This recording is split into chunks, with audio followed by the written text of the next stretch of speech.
सभी भाइयों को राम राम। भाई एसएससी सीपीओ 2024 को रिलेटेड जो ट्विटर का कैंपेन चल रहा है, 14 जुलाई को जो ट्विटर कैंपेन हुआ है उसके कई हैशटैग थे जो शाम तक रिमूव कर दिए गए थे। उसके कई कारण है भाई। देखो, एक तो जो पूरे कैंडिडेट्स थे, जो स्टूडेंट्स हैं, पूरे इकट्ठे नहीं हुए, उन लोगों की तादाद कम थी। और जो ट्वीट किए गए थे वो कुछ हज़ारों में थे। हज़ारों का मतलब आप ये समझ लो कि कुछ 5-6 हज़ार के आसपास ही ट्वीट हुए थे। और ये तादाद होनी चाहिए थी भाई बहुत ज़्यादा में, उतनी तादाद हो नहीं पाई। जो फर्स्ट हैशटैग जो लगाया गया था, जो एसएससी सीपीओ रिज़ल्ट को लेके था, उनकी दो मेन डिमांड थी। जो फर्स्ट टैग था जिसमें गोपाल वर्मा सर थे और संजीव सर थे, अभिनय सर थे और राकेश यादव सर थे, रानी मैम थी, लगभग काफ़ी सारे टीचर्स थे। उनकी दो डिमांड उन्होंने मेन रखी हैं, जो वो ये हैं कि पहला तो एसएससी सीपीओ 2024 का रिज़ल्ट चाहिए। दूसरी जो डिमांड थी वो थी कि 2025 सीपीओ का नोटिफिकेशन चाहिए, जो कि पहले ही आ जाना चाहिए था 16 तारीख को, जो नहीं आया। भाई ट्विटर कैंपेन पूरी तरीके से आप फेल कह सकते हो और नहीं भी कह सकते, लेकिन जो ट्विटर कैंपेन किया गया था उससे कोई इफ़ेक्ट नहीं पड़ेगा। आप उसको ना के बराबर समझो। उसका ये सबसे बड़ा ये कारण ये माना जा रहा है कि लगभग सारे जो कैंडिडेट्स हैं, जो स्टूडेंट्स हैं, वो इकट्ठे नहीं हो रहे। वैसे ही सीपीयू के जो स्टूडेंट्स हैं वो वैसे ही कम होते हैं ऑलरेडी, क्योंकि उसमें वैकेंसी कम आती है और बच्चे भी कम ही रहते हैं।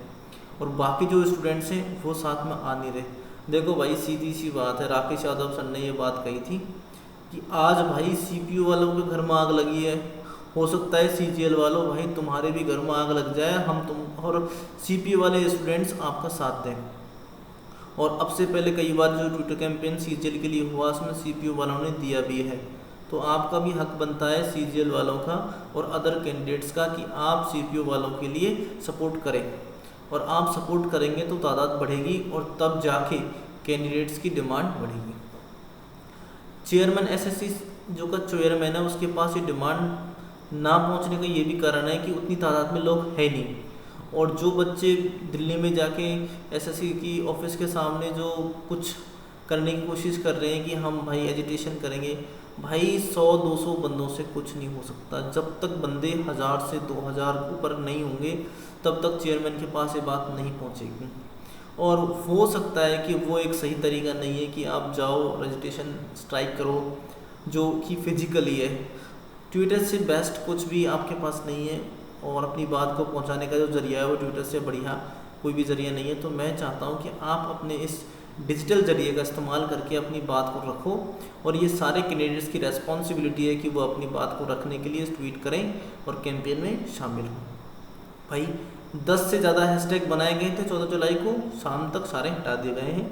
नेक्स्ट जो स्टेप है ट्विटर कैंपेन को लेके या रिज़ल्ट को लेने के लिए, जो भी कोई नई स्टेप ली जाएगी, सारे टीचर्स आपको सजेस्ट कर देंगे और एक दिन पहले मैं भी आपको सजेस्ट कर दूंगा कि क्या स्टेप ली जा रही है। ट्विटर कैंपेन में भाई मैं सभी स्टूडेंट से, जो भी स्टूडेंट्स हैं एसएससी के, भाई उन सबसे मेरी रिक्वेस्ट है कि आप सीपीओ वालों का सपोर्ट करें और रिज़ल्ट आएगा। जिस चीज़ के लिए आप उनका सपोर्ट करेंगे तो हो सकता है भाई उनका रिज़ल्ट आ जाए। तो भाई सीपीओ वाले भाई इतने दिनों से इंतज़ार कर रहे हैं, 16 महीने से ज़्यादा हो चुके हैं भाई। आप अपनी ज्वाइनिंग ले चुके हैं भाई। 2024 की जो एग्ज़ाम्स हुई थी एसएससी की, सीपीओ के अलावा उनकी ज्वाइनिंग हो चुकी है भाई। आप अपनी खुशी मना रहे हैं, ये बहुत अच्छी बात है भाई, आपकी ज्वाइनिंग हो गई है। लेकिन भाई आप उन भाइयों के लिए भी सोचो जो भाई अब तक इंतज़ार कर रहे हैं और इंतज़ार में की लाइन में खड़े हुए हैं और जिनका रिज़ल्ट तो छोड़ो, अभी तक कोई उम्मीद उनको नज़र नहीं आ रही है। आपकी भाई इतनी रेस्पॉन्सिबिलिटी बनती है कि आप बाकी कैंडिडेट्स के बारे में सोचें कि भाई उनका क्या हो रहा है, क्योंकि आप भी एक एसएससी के पार्ट्स रह चुके हैं। तो आपको एसएससी के लिए बोलना पड़ेगा। एसएससी बात तभी सुनती है जब कैंडिडेट्स पूरे अपनी एक बात रखते हैं, पूरी स्ट्रेंथ के साथ रखते हैं। और मैं आपको विश्वास दिलाता हूँ भाई, अगर आप इस तरीके से सारे स्टूडेंट्स और कैंडिडेट्स एक साथ स्ट्रेंथ में आकर बोलते हैं तो एसएससी को इस बात का जवाब देना पड़ेगा। SSC has to answer this question और I am sure that SSC will answer shortly. भाई जल्द आने की उम्मीद तो नज़र आ रही है, लेकिन भाई जब तक कैंडिडेट्स स्ट्राइक अच्छे से नहीं करेंगे हो सकता है और डिले हो जाए। तो भाई मेरी सभी भाइयों से रिक्वेस्ट है कि नेक्स्ट स्टेप तक आप पूरी तरह तैयार रहें। सारे भाइयों से, सारे स्टूडेंट से रिक्वेस्ट की जा रही है कि आप ट्विटर पर कैंपेन में साथ दें और सीपीओ को रिज़ल्ट जल्द से जल्द लाएं। धन्यवाद सभी को भाई, और भाई चैनल को सब्सक्राइब कर लेना आगे की अपडेट के लिए। Thank you.